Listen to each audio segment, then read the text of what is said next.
And welcome to Guess Who's Coming to Dinner. Special presentation. Tomorrow is the 4th of July, but today we're going to do a Jantastic Productions Presents. Okay. Last week I promised you a clip of the ceremonies, the Memorial Day ceremonies that I was privy to attending.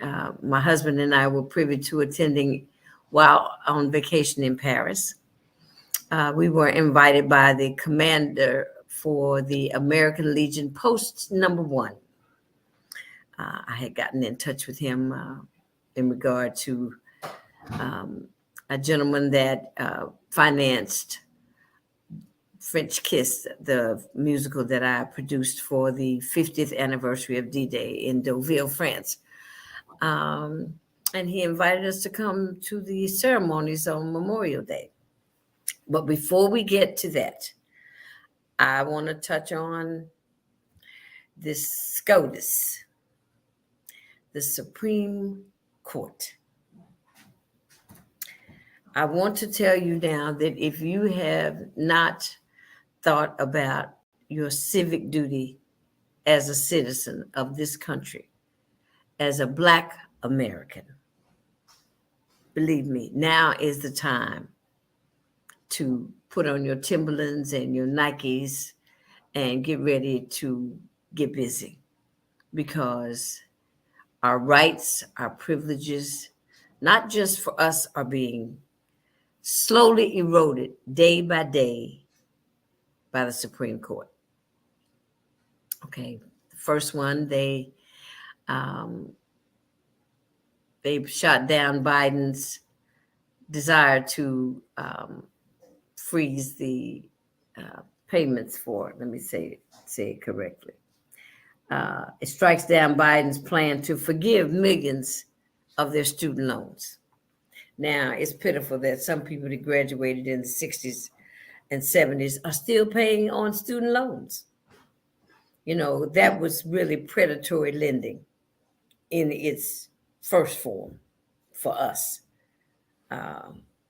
One of the first forms for us. They've treated Blacks with predatory lending for years. If you don't know what predatory lending is, just think of the words predatory. Somebody that preys on those that they can take advantage of. You know, that used to be a saying that he who has the gold make the rules. Still kind of stands. The second one, rule that they shot down was that the Christian web designer can turn away business related to same-sex weddings. Okay. That's anything that has to do with LGBT community now, they are a target, just like Blacks are a target. So we have to really choose where we stand on what issues. Rights are rights. People are people, human beings. We're all God's people. We're all God's children. And love is not in the air dealing with any of this. And the last one is that the Supreme Court finally has been able to strike down affirmative action. Now, most of us that went to HBCUs, we didn't have to deal with that in order to get into school, because we were all going to Black schools. So they want us. HBCUs want Black students. So you don't have to go any place where you're not wanted.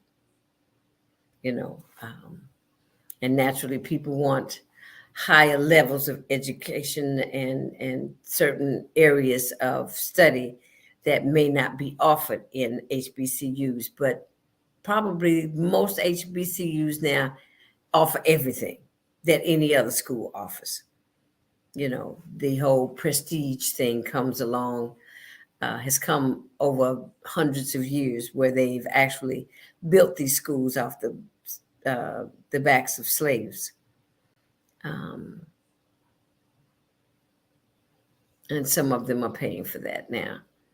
But the affirmative action piece is very important. Today, we were represented on the closing bell by a young progressive Black woman that's I admire a lot. She doesn't know me, but I'm watching her. I've attended one of her events, Miss Nikki Lanier of Harper Slade, and she was privy to being on the panel today for talking about the decision. So let's take a listen to what Nikki Lanier had to say.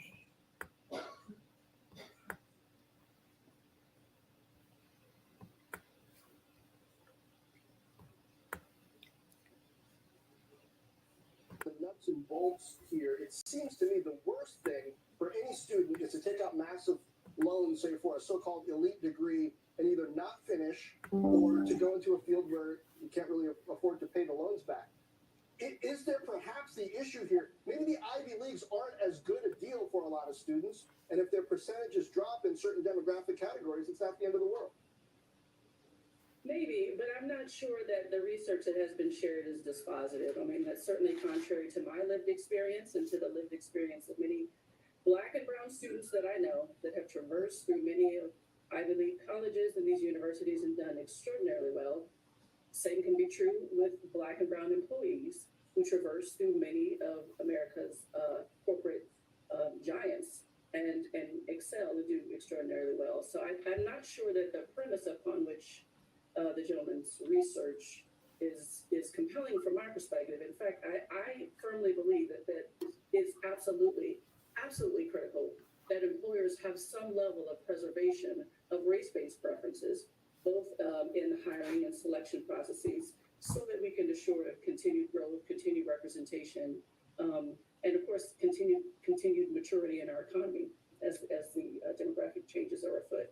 Now, Nikki, when you say race-based preferences, do you mean quotas and set-asides? Do you mean a consciousness that having a diversity of different points of view, different backgrounds, actually benefits them in the marketplace? What do you think is really necessary?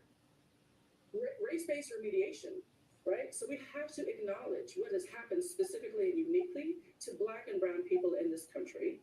The Constitution contemplated that. It always has understood very well, as has its interpreters, that we have lived in a very race-conscious society forever. And so race-based remediation really is the only cure for race-based ills.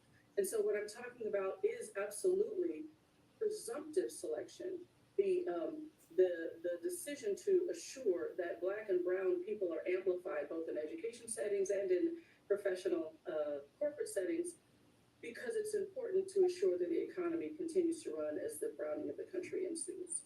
Richard, this is where, to me, it gets confusing, because there's a remediation rationale on one side where you say that there are populations in this country that have suffered and been locked out.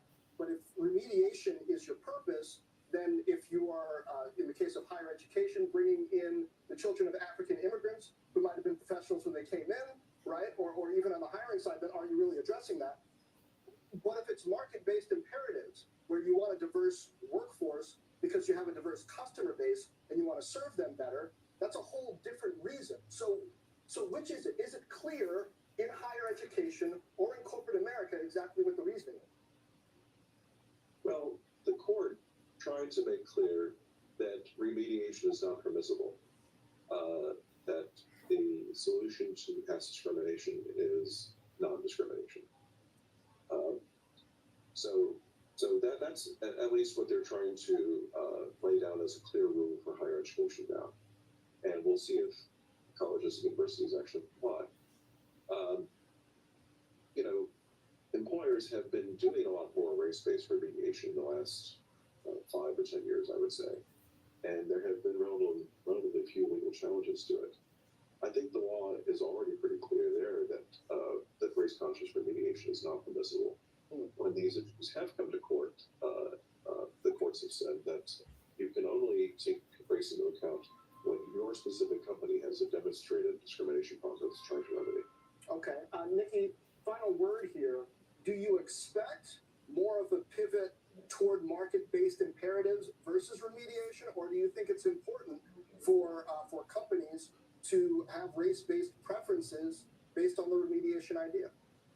John, even before this decision came down, we saw a malaise beginning to set in with many corporations across this country. Unfortunately, we saw a softening in many employers and organizations' commitment to DEI. And my worry is that this sentiment, the premise upon which this ruling now sits, suggests that under no circumstances is race-based remediation a permissible decision point for employers to move forward with looking at how they're going to build out diversity in their workplace. And I just worry really that sentiment will be proliferated in organizations and throughout society and really serve as a detriment to whatever DEI strides we might have realized thus far.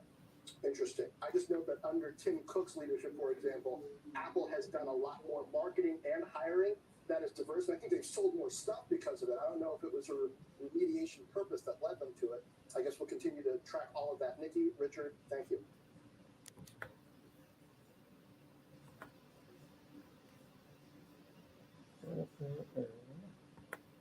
All right. So that was Miss Nikki Lanier giving her input and her perspective on how affirmative action is being dealt with in the colleges and in the workforce in corporate America. We need to start really paying attention. If we're not paying attention, put on your marching boots, because it's not going to get any better. From my lips to your ears, it's not going to get any better. It's getting ready to get worse. But these are the legal things that they can make laws, they can put into law that have an adverse effect on Black people. I talk about Black people a lot because I'm Black, and it matters to me what happens to our rights and our privileges, because we have not been entitled to anything. We have paid and paved the way for this country to be what this country is today. It's not built on our same moral fiber, but it's built off our sweat and of our ancestors. We paid a price, and a lot of times, right now, if you don't pay us, it causes an adverse effect, a reaction. When you treat people unfairly, you will get different reactions. We've got violence in our cities. It hasn't hit your home yet, but if things continue to go down the path that they're going, I can't see them getting much better. I have hope. I keep trying to have hope, and I have faith. I have faith in our people. I don't have hope. I don't have faith in the system. I don't have faith in the system. Because we vote, and we have to continue to vote, because every now and then, every 35 to 50 years, it turns around to our benefit. Now it's making a turn that's not to our benefit, because hate has risen its ugly head, because people are fearful, because they probably should be afraid. I would say it's probably a very natural thing to be afraid, because if you've depressed people and oppressed people for so long, there's going to be a reaction. So all I'm saying is, everybody keep the faith, keep your marching boots on, do what you're supposed to do, vote, be involved in your community from all levels, from city government, state government, to those small groups that you have in cities that are think tanks for what goes to the government, initiatives. We have to be a part of everything. if we want to make a difference and keep our lives on the path that they were going. You know, it looks like we got a curveball going here, but just wanted to share that with you from today, from what went on over the weekend in this country. And now I want to bring you something that was has a little more historical value than what we saw, even though this weekend was truly historical. I mentioned that while I was in Paris that we attended the Memorial Day service at the Arc de Triomphe. And I'll tell this story real quickly. When I lived in Paris, I wrote a musical called French Kiss. And I used all the musicians and all the Black singers and musicians that I could put into this show, more or less like a Black American in Paris. And for Memorial Day, we were able to attend this ceremony that had a procession somewhat on the level of a parade, but it was a very solemn procession to the tomb of the unknown soldier. And I'm going to show you one piece about the procession and the historical moment that my husband and myself were able to participate in. Then I will show you a clip of the musical that I wrote entitled French Kiss. Now, that's the fireworks for the day on this Jantastic Productions presentation. So join us with this one.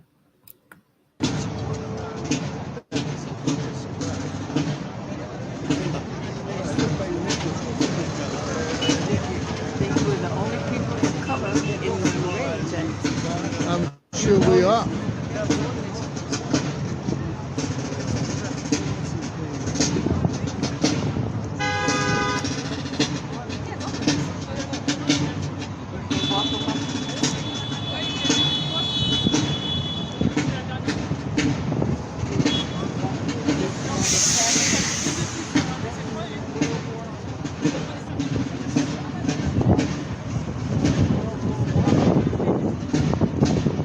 Go to the left.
Gotta get down to the seat.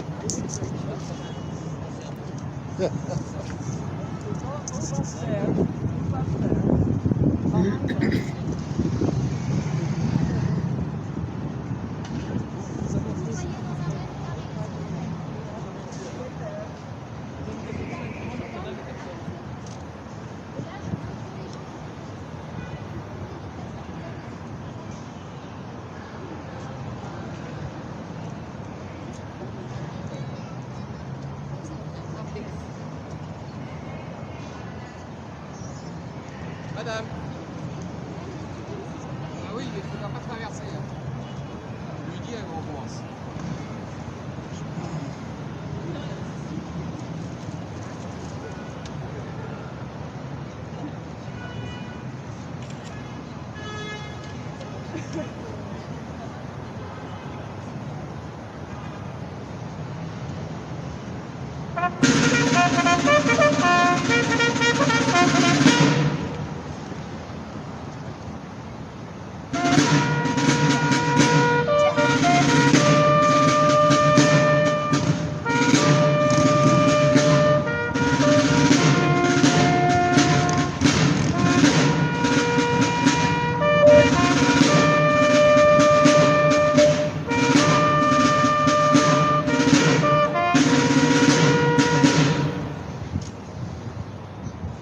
Avant de commencer le ravivage de cette flamme qui brille depuis bientôt un siècle, rappelons la signification de cette cérémonie.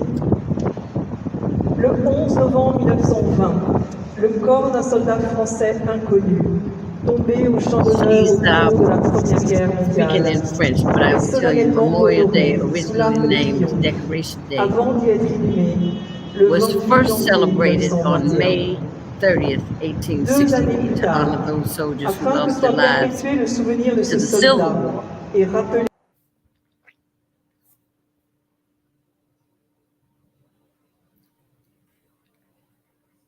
la In valeur de son sacrifice. 1971, the name was changed to honor all U.S. soldiers who made the ultimate sacrifice for our freedom. Okay.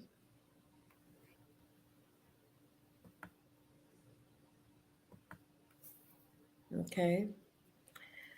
That was very ceremonious, also because at the end of World War II, the Black American soldiers were not able to march in the parade down the Champs-Élysées, which the Arc de Triomphe is at the top of the Champs-Élysées. And our soldiers were not allowed to march. But in this procession on that day, for Memorial Day, 2 Black people were in that procession, Jack Miller and Janis Carter Miller. And we felt like we represented the Black soldiers that weren't able to march down the Champs-Élysées. Now it's 79 years ago that happened. Long time ago, but, that's when it happened. So we felt like we represented. Hope you feel the same way. And the musical that I was saying, that all of this is based around French Kiss. French Kiss, the title is French Kiss, but it's called A Love Affair Between France and America. That's what I envisioned while I was in Paris. And I played the spirit of Josephine Baker, who was also a French patriot. She served in the war, even while as an entertainer, because she was able to carry messages to the troops on the backs of her music that were written in invisible ink. So now I introduce to you French Kiss. And now before you is a synopsis of the original version of French Kiss, which portrays the love affair between France and America against a bed of American music styles. From the flirtation with Josephine, matrimonial bliss, all sealed with a French kiss. Je dois amour, mon pays à Paris. Je dois amour, mon pays à Paris. Ah, le guerre!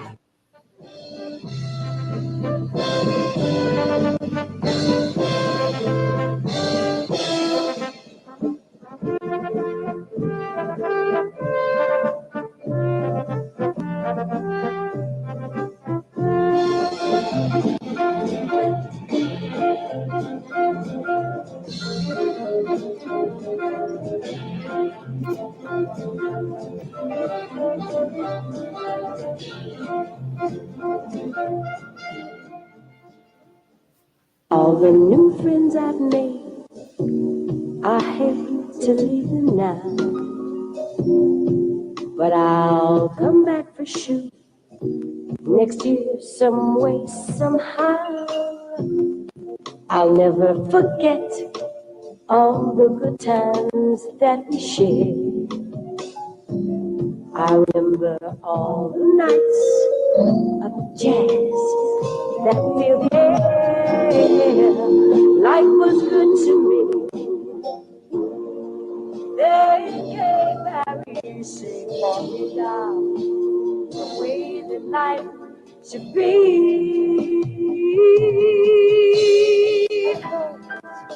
Musical lovers making changes with our hearts. Musical lovers, and our love's a symphony. Musical lovers, you and me.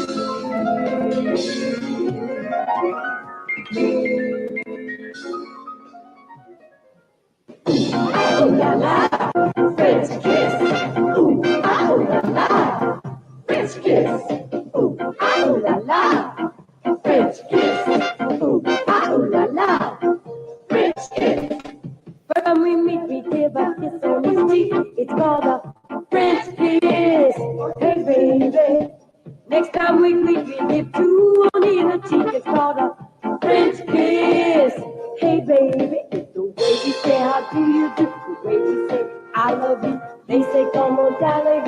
Touching means I love you. Yeah, yeah. Ooh, oh la la, French kiss. Ooh, oh la la, French kiss.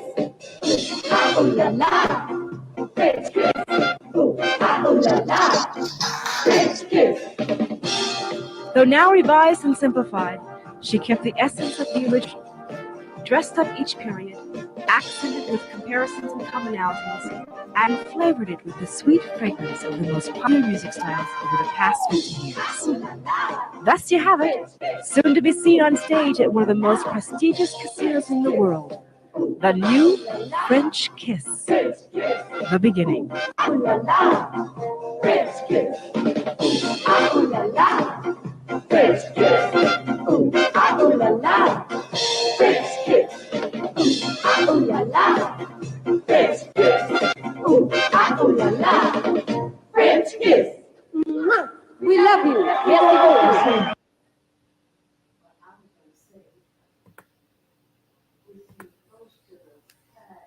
Well, happy 4th of July. Hope you enjoyed some of those historical moments and a sneak preview at something you've never seen before, French Kiss. And remember what I said about all the things that have happened with the Supreme Court and its rulings this past weekend. Setbacks. They're all setbacks. But we're going to take these setbacks and do some step-ups. That's what you have to do. When you get set back, you need to do some step-ups. So get ready, folks, because it's time to step up. It's dinner time. Bon appetit. Enjoy your evening. Be safe on the 4th of July. Okay?